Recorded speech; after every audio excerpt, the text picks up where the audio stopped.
बांग्लादेशी लेखिका तस्लीमा नसरीन अपने बेबाक विचारों के चलते हमेशा सुर्खियों में रही हैं। फिलहाल वो 19 साल बाद वापस कोलकाता लौटी हैं।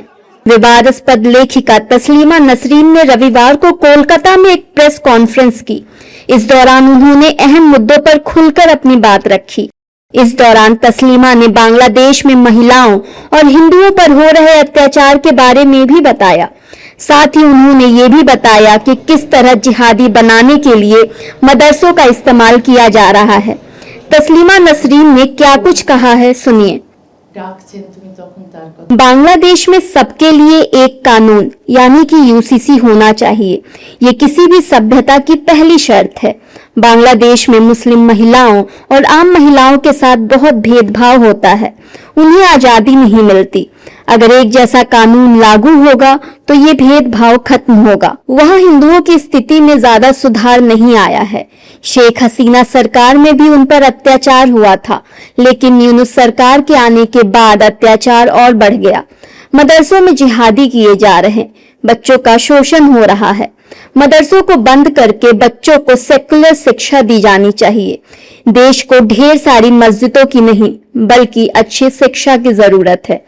धर्म को राजनीति या राज्य से अलग रखा जाना चाहिए। तस्लीमा नसरीन के बयान एक बार फिर सुर्खियों में आ गए। नसरीन के बयानों ने देश की सियासत में पूरी तरह से हलचल मचा दी। विपक्षी दलों के नेताओं और मुस्लिम धर्म गुरुओं ने नसरीन के बयान पर कड़ी आपत्ति जताई। मुस्लिम नेताओं ने तो यहाँ तक कह दिया कि इन्हें देश में आना ही नहीं चाहिए। मुस्लिम धर्म ने नसरीन को निकाल दिया है। देखिए, तस्लीमा नसरीन एक ऐसी लेखक है जो हमेशा से विवादों में रही है और जिसने मोहम्मद साहब को लेकर और दीन की दूसरी बातों को लेकर जिस तरह की टिप्पणी की है, तो हमेशा वो जलावतन रही है, देश से बाहर रही है। अब भारतीय जनता पार्टी की सरकार आने के बाद उसको कहीं थोड़ा बहुत मिला है, लेकिन बड़ी बात यह है कि जैसे वो कह रहे कि यूनुस सरकार में ये नहीं हुआ, फला में ये नहीं हुआ, तो आप बांग्लादेश जाते क्यों नहीं हो भाई? बांग्लादेश तो जाओ, आप जाके सुधार करो। आपने आज तक अपना तो सुधार किया नहीं। सलमान रुश्दी और तस्लीमा नसरीन, ये दो ऐसे नाम हैं, मुसलमानों ने इनको कभी एक्सेप्ट नहीं किया।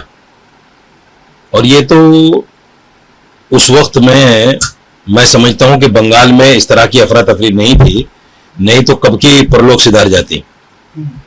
मैं हिंदुस्तान की गवर्नमेंट से, मोदी सरकार से एक अपील जरूर करना चाहूंगा कि इसको देश में न रहने दिया जाए। मुसलमानों के सेंटिमेंट्स को बहुत हर्ट्स किया है इसने और बहुत ही विवादित लेखक है। इसलिए मेरा मानना यह है कि ये जो भी बोले उसको गंभीरता से नहीं लिया जा सकता। देखिए, सबसे पहली चीज तो Taslima Nasreen, she is already a boycotted person from Muslim community, ठीक है।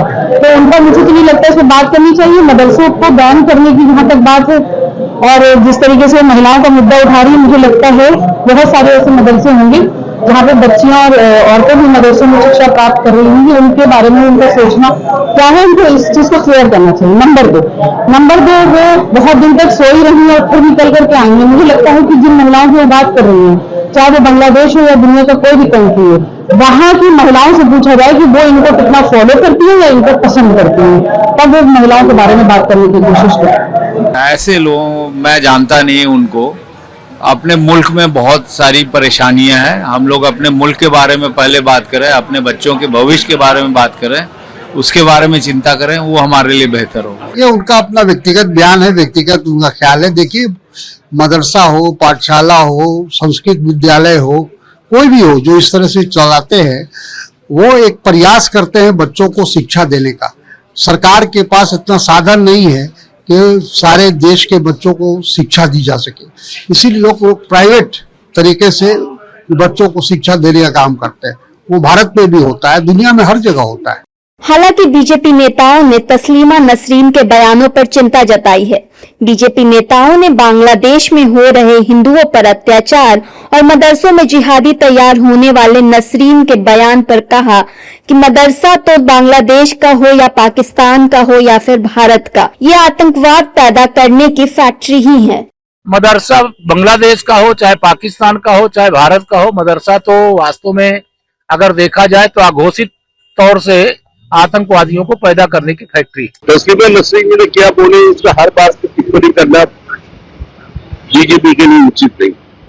बांग्लादेश एक अलग राष्ट्र है जिसका नागरिक किसी समय चाहे तस्लीमा नसरीन थी, अभी उसका सिचुएशन का स्थिति क्या है इसका बारे में हमारा कोई जानकारी नहीं है। देखिए, बांग्लादेश एक वो माँ भारती का पवित्र भूभाग था जहां पर कभी माँ काली के जयकारे गुंजायमान होते थे, उसके रग रग में, उसके कण कण में, और व्यक्ति भक्ति और शक्ति के साथ वहां रहता था।